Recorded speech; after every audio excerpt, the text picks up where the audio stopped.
चला तर मंडळी, आज मुलांसाठी चायनीज गाड्यावर मिळतं तसं अगदी पौष्टिक नूडल्स बनवूयात। तर त्यासाठी बघा, मी छायाकार्टवरून वाटी शेवया आणि गव्हाच्या पाटा शेवया मागवल्या आहेत। हे पदार्थ ग्रामीण आणि शहरी भागातील आपल्या भगिनी बनवतात।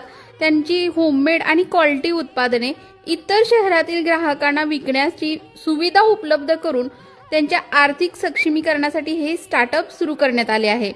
गरम पाण्यामध्ये मीठ आणि तेल घालून शेवया जवळजवळ 90% शिजवून घ्यायच्या। एक्स्ट्राचं पाणी गाळून थोड्या थंड पाण्याने शेवया धुवून तेल लावायचं, म्हणजे शेवया स्टिकी होणार नाहीत।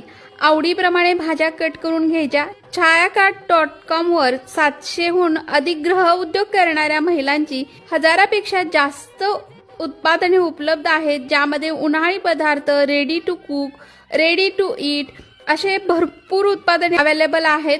तुम्हाला हे सर्व पदार्थ छायाकार्ट.com वरून घर बसल्या मिळतील। एकदा अवश्य विजिट करून बघा। अगदी 10 मिनिटात घरच्या घरी मुलांसाठी पौष्टिक नूडल्स तयार झाले। नक्की ट्राय करून बघा। धन्यवाद।